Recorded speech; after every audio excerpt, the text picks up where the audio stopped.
থেকে যে কথা বলছে তারা সেই কথা বাস্তবায়ন করছে, কিন্তু এখন তো শেখ হাসিনা নাই, তারপরও কেন এনএসআই নির্দেশে বিশ্ববিদ্যালয় চলবে, এটা আমার প্রশ্ন।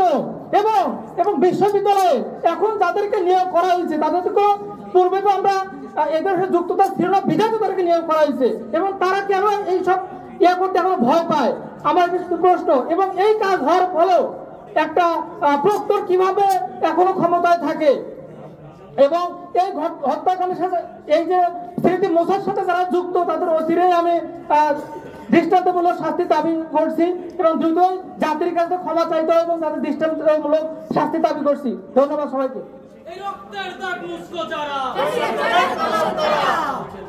এবারে আপনারা সবাই দেখেছেন গতকাল রাতে মধ্যরাতে আমাদের রাজু ভাস্কর্যের ঠিক পিছনে যে খুনি হাসিনার যে ক্ষীণ স্তম্ভটা ছিল ওটাকে কিভাবে মুছে দেওয়া হয়েছে। ৩রা আগস্ট যখন আন্দোলন তুঙ্গে সাধারণ জনগণ যখন রাস্তায় নেমে এসেছিল তখন আমার স্পষ্ট মনে আছে মানসুরা আপু, রেদওয়ান ভাই এবং আতিক ভাই তিনজনে ওইখানে ছিলেন। তারা দ্রুত ডিউবিএস এর রুমে যে রং নিয়ে এসে প্রথম খুনি হাসিনার মুখে যে রং মাখানো, তাকে যে রক্তাক্ত দাগ দেওয়া এটা শুরু করেছিলেন। আর এই স্তম্ভ ছিল যে ফ্যাসিস্টের প্রতি মানুষের রাগ ক্ষোভ যে জায়গাটা সেটার বহিঃপ্রকাশ। এটা মুছে দিয়ে ভাবি প্রশাসন যে যে সাহসিকতা বা যে ধরনের দৃশ্যটা দেখিয়েছেন এটা আসলেই আমাদের কাছে প্রশ্ন থেকে যায় তারা কিভাবে আমাদের ছাত্রদেরকে এখানে নিরাপত্তা দিবেন। আমি তার একটা প্রেস রিলিজ দেখতেছিলাম, সেখানে তিনি বলছেন তিনি নাকি মবের মুখে একজন এনএসএ এর নাম বলে ফেলেছেন। পরবর্তীতে তিনি বলেন যে তার এর সাথে কোনো এনএসএ সম্পর্ক নাই। তাহলে এমন প্রশাসন কি ঢাকা বিশ্ববিদ্যালয় চালানোর যোগ্য? এমন প্রশাসন কি ঢাকা বিশ্ববিদ্যালয় চালাইতে পারে? যখন এখন ঢাকা বিশ্ববিদ্যালয় সব থেকে বেশি আমি যেটা দেখেছি আমরা গত ফ্যাসিস্টের আমলে ঢাকা বিশ্ববিদ্যালয় এই ফ্যাসিস্টকে সব থেকে বেশি সার্ভ করছে, এখনো সার্ভ করে যাচ্ছে। তাহলে এনএসআই এর ভিতরেও এখনো ফ্যাসিবাদের দশরা লুকিয়ে আছে। আমরা সংস্কার চাই, আমরা প্রতিটি জায়গায় সংস্কার চাই। ঢাকা বিশ্ববিদ্যালয় থেকে শুরু করে যেখানে আমলা থেকে শুরু করে প্রতিটা সেক্টরে এখনো ফ্যাসিবাদের দশরা নিয়ন্ত্রণ করছে, তাদেরকে উৎখাত করা না পর্যন্ত দেশে একটি সুন্দর পরিস্থিতি বিরাজ করা সম্ভব হবে না। এই পরিস্থিতিতে আমি প্রক্টরের পদত্যাগ চাই যদি তিনি এই পরিস্থিতি মোকাবেলা করতে না পারেন। যদি আপনি মনে করেন যে আপনি এই পরিস্থিতি মোকাবেলা করতে পারবেন না তাহলে দ্রুত আপনি দায়িত্ব ছেড়ে দেন। আপনার ঢাকা বিশ্ববিদ্যালয়ে কোনো ফ্যাসিবাদের জায়গা হবে না। ধন্যবাদ সবাইকে। ধন্যবাদ। আপনারা দেখে থাকবেন আমাদের ক্যাম্পাসে আনাচে কানাচে নোংরা আবর্জনা পড়ে আছে। আমাদের ক্যাম্পাসে আমাদের অনেকেই নিরাপদ যাতায়াত করতে পারে না। এইসব বিষয়ে আমরা বিশ্ববিদ্যালয় প্রশাসন থেকে কোনো পদক্ষেপ দেখতে পাই না, কিন্তু যখনই একটা স্বৈরাচারের ছবি আমাদের ক্যাম্পাসে থাকে তখনই সেটা তাদের গায়ে লাগে। সেটা পূর্ববর্তী স্বৈরাচার, পূর্ববর্তী ফ্যাসিস্ট সরকারের সূত্র ধরে কিংবা নব্য কোনো ফ্যাসিবাদী সরকারের ফ্যাসিবাদী গোষ্ঠীর প্ররোচনায় যেটাতেই হোক, এটা মুছে ফেলার যে ধৃষ্টতা বিশ্ববিদ্যালয় প্রশাসন দেখিয়েছে, এই অবস্থায় বিশ্ববিদ্যালয়ের প্রক্টর এবং এই দায়িত্বে যারা আছেন তারা তাদের দায়িত্ব পালনের নৈতিক অবস্থান হারিয়ে ফেলেছেন। তো আমরা এই সমাবেশ থেকে তার পদত্যাগ দাবি করছি। এবারে আমাদের মাঝে কথা নিয়ে আসবে ঢাকা বিশ্ববিদ্যালয়ের আইন বিভাগের 21-22 সেশনের শিক্ষার্থী জাহিদুল ইসলাম রিয়াদ।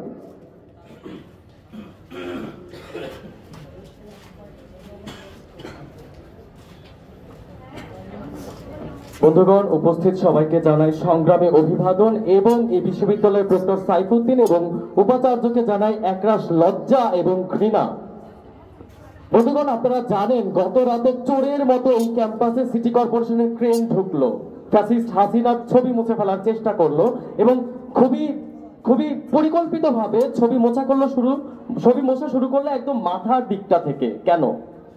কারণ এই যে ইতিহাসের বিকৃতি বা ইতিহাসটাকে মুছে দেওয়ার একটা চেষ্টা, যে চেষ্টার পায়তারায় যুক্ত আছে এই রাষ্ট্রযন্ত্রের গোয়েন্দা সংস্থা, এই বিশ্ববিদ্যালয় যন্ত্রের প্রশাসন সংস্থা। বন্ধুগণ, আপনারা জানেন গত রাতে ক্যাম্পাসের বেশ কয়েকটি ক্রিয়াশীল ছাত্র সংগঠন সেখানে উপস্থিত ছিল এবং তাদের ক্ষোভের মুখে প্রক্টর সাইফুদ্দিন সেখানে ক্ষমা চান এবং তিনি আমাদের প্রতিশ্রুতি দেন এই ক্ষমাটা তিনি ফার্স্ট আওয়ারেই বিবৃতি দিয়ে জানিয়ে দেবেন। আমরা পরবর্তীতে কি দেখলাম, আজকে সন্ধ্যার সময় দেখলাম সে বলছে শিক্ষার্থীদের মবের মুখে সে বলেছে এনএসআই তাকে এনএসআই কথাটা সে ভুল করে বলেছে, আমাদের সামনে বলেছে যে ছবিটা ভুল করে মোছা হয়েছে। তার আগে একজন অ্যাসিস্ট্যান্ট প্রক্টর এসে বলেছে যে ছবি মোছার অনুমোদন দেওয়া হয়েছে কোন একটা মিনিস্ট্রি থেকে, সেটাও নাকি ভুল করে বলা হয়েছে।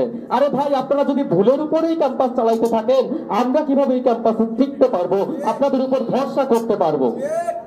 বন্ধুগণ, পূর্ববর্তী বক্তারা বলে গেলেন এই ক্যাম্পাসে যেদিন একটা মানুষের খুন হয়ে যায় সেই দিনই এই প্রক্টর তার পদে আসীন থাকার নৈতিক যোগ্যতা হারিয়ে ফেলেছিলেন। এখনো এই প্রক্টর এই দালালি করে, এই চাটুকার বৃত্তি করে টিকে আছে। এখন এই প্রক্টর এনএসআইকে দায়মুক্ত করার চেষ্টা করেন, স্টেট ম্যানেজারকে দায়মুক্ত করার চেষ্টা করেন, এবং তিনি পরবর্তীতে সব বিবৃতি দেন শিক্ষার্থীদের মবের উপরে তিনি এসব কথা বলেছেন। আমি বলতে চাই সেখানে শিক্ষার্থীদের কোনো মত ছিল না। সেখানে যদি শিক্ষার্থীদের মত থাকতো তাহলে প্রক্টরকে সেইখানে দাঁড়িয়ে বাধ্য করা হতো আপনি পদত্যাগ করেন, বরং তাকে অপশন দেওয়া হয়েছে যে আপনি ক্ষমা চান, আপনি একটি প্রেস বিজ্ঞপ্তি দেন, তারপর ক্ষমা চান, তারপর আপনি অফিসিয়ালি পদত্যাগ করেন। সেখানে যদি শিক্ষার্থীর মত থাকতো তাহলে সিটি কর্পোরেশন যে সকল কর্মচারীরা ওই ঘটনার সাথে জড়িত তাদের ওইখানেই ভীষণভাবে মারপিট করা হতো, কিন্তু এগুলো কোনো ঘটনাই সেখানে ঘটেনি, কারণ সেখানে উপস্থিত ছিল প্রত্যেকটি গণতান্ত্রিক ছাত্র সংগঠনের প্রতিনিধিবৃন্দ। বন্ধুগণ, আমার দাবি একটাই, এই যে প্রক্টর যার হাতে এখনো তোফাজ্জলের রক্তের দাগ লেগে আছে, এই যে প্রক্টর যার কাছে কিনা শেখ হাসিনার ছবি কটু লাগে, শেখ হাসিনার এই ব্যঙ্গাত্মক ছবি যার কাছে একটু কটু লাগে, সে এই যে ফ্যাসিবাদহীন একটি গণতান্ত্রিক ক্যাম্পাসের নির্মাণ চলছে সেই নির্মাণের কখনোই অংশ হতে পারে না। ধন্যবাদ সবাইকে। এবারে আমাদের মাঝে কথা নিয়ে আসবে অপরাধ বিজ্ঞান বিভাগের শিক্ষার্থী তানভীর আহমেদ সিয়াম। ক্যাম্পাস কি এনএসআই চালায়? তাহলে আপনারা গদিতে বসে আছেন কেন? বিশ্ববিদ্যালয়ের রাস্তা বন্ধ করে দেয়া হলো, কিন্তু একটা ক্রেন রাতের বেলা ঢুকে স্বৈররানী শেখ হাসিনার গ্রাফিতি মুছে দিচ্ছে, আপনারা তার খবর জানেন না। আপনারা কিভাবে সাধারণ শিক্ষার্থীদেরকে নিরাপত্তা দিবেন? যদি নিরাপত্তা দিতে না পারেন, নিজের দায়িত্ব যদি পালন করতে না পারেন, তাহলে স্ব ইচ্ছায় তা ছেড়ে দিন, না হলে আমরা নামাতে বাধ্য হব। এবং আমরা ফেসবুক এবং বিভিন্ন জায়গায় দেখছি এখনো ইনিবিনি এই ব্যাপারে প্রক্টরের পক্ষে অনেকেই কথা বলার চেষ্টা করছেন। মনে রাখবেন, পরবর্তীতে আপনারাও কিন্তু স্বৈরাচারের দোষর হিসেবে পরিগণিত করা হবে। এবং এটুকু বলতে চাই যে 2রা আগস্ট স্বৈররানী শেখ হাসিনার গ্রাফিতির উপরে কালি এবং জুতা মারার মাধ্যমে কিন্তু আন্দোলনে একটি নতুন বাতাস এসেছিল, সেটি আপনারা মুছে দিচ্ছেন 3-4 মাসের মাঝেই। 15 বছর পরে আপনারা কি করবেন? আমরা ঢাকা বিশ্ববিদ্যালয়ের সাধারণ শিক্ষার্থীরা এটি মেনে নিব না, এবং এই ব্যাপার যদি আপনি হ্যান্ডেল করতে না পারেন তাহলে গদি ছেড়ে দিন। ধন্যবাদ সবাইকে। ধন্যবাদ। এই স্বৈরাচারী সরকারের পতনের পর আমরা আশা করেছিলাম বিশ্ববিদ্যালয়ের একটি গণতান্ত্রিক রূপান্তর হবে। বিশ্ববিদ্যালয় প্রশাসনে আমরা মেরুদণ্ডযুক্ত মানুষ পাবো। বিশ্ববিদ্যালয়ের ভিসি হবেন শিক্ষার্থী বান্ধব।